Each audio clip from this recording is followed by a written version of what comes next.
நாள் இருந்தான். பட் வந்து அவனுக்கு பெருசா எந்த ஒரு பூமுமே இல்லை, எந்த ஒரு புஷ்ஷுமே இல்லை. ஸோ அதனால வந்துட்டு ஒரு மிட் கார்டர் மாதிரி தான் இருந்தான், ஒரு மிட் லெவல் ரெஸ்லர் மாதிரி தான் இருந்தான். ஸோ இவன் வந்து என்ன பண்ணான் அப்படின்னா 2014 or 16 அந்த டைம்ல வந்துட்டு ஒரு ப்ரோமோ என்னன்னா 4th வாலை பிரேக் பண்ணி ஒரு ப்ரோமோ.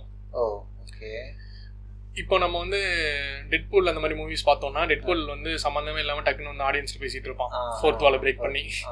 ஸோ அதே போல ஒரு டைம் இவன் என்ன பண்ணிட்டான் அப்படின்னா அந்த கம்பெனியோட WWE CEO வின்ஸ் மெக்மேனை எதிர்த்து பேச ஆரம்பிச்சிட்டான் ஒரு ப்ரோமோல. அதுதான் பைப் பாம் ப்ரோமோன்னு ஒன்னா இப்போ வரைக்குமே ரெஸ்லிங்ல ஒன் ஆஃப் த கிரேட்டஸ்ட் ப்ரோமோனா அதுதான் சொல்லுவாங்க நிறைய பேர். என்ன சொல்ல ஆரம்பிச்சிட்டான் அப்படின்னா ரெஸ்லிங் வந்துட்டு ஜான்சினா இந்த மாதிரி ஆளுங்கெல்லாம் வந்து வின்ஸ் மெக்மேன் காலை நக்கி தான் பிழைக்கிறானுங்க, வின்ஸுக்கு யாரை பிடிக்குதோ அவனை தான் வந்துட்டு புஷ் பண்றான், மேலே கொண்டு போறான். நிறைய ரெஸ்லர்ஸ் என்னோட ஃப்ரெண்ட்ஸ் நிறைய பேர் இருக்காங்க உள்ள, அவங்களாம் எதுவுமே சொல்லாம இருக்காங்க, நான் இந்த வாய்ஸ் ஆஃப் த வாய்ஸ்லெஸ் அப்படின்னு சொல்லிட்டு ப்ரோமோ பேச ஆரம்பிக்கிறான். வேற லெவல்ல போகுது.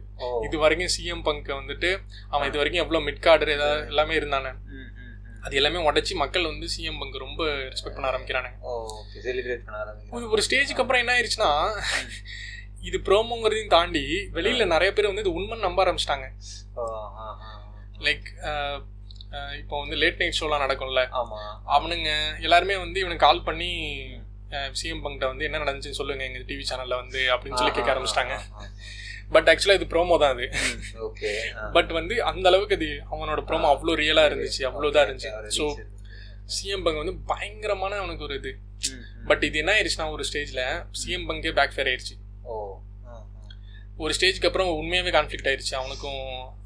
அதாவது அந்த ப்ரோமோ போயிட்டு இருக்கிற டைம்லயே அவனுக்கும் வின்ஸ் மெக்மேனு ட்ரிபிள் ஹெச் எல்லாருக்குமே. ஸோ இவனுக்கு என்ன பண்ணிட்டானுங்க, சிஎம் பங்க் வந்து ஏஜேலின்னு வந்துட்டு ஒரு அதே ரெஸ்லர் டபிள்யூல உள்ள ஒரு டிவா ஒருத்தவங்க, சொல்லி ரெஸ்லர் தான் அவங்களும், உமன் ரெஸ்லர், அவங்களை கல்யாணம் பண்ணிக்கிட்டான்.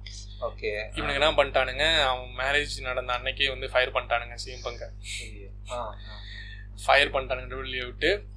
அதுக்கப்புறமா வந்துட்டு நீங்கள் அவங்களோட பேரை போயிட்டு அவனுங்க ரெஸ்லிங் அந்த வெப்சைட் இருக்குல்ல, அந்த வெப்சைட்ல போயிட்டு சிஎம் பங்கு சர்ச் பண்ணீங்கன்னா CM junk, did you mean CM junk அப்படின்னு சொல்லிட்டு கீழே வரும். ஸோ அந்த அளவுக்கு ஹேட் பண்ணானுங்க.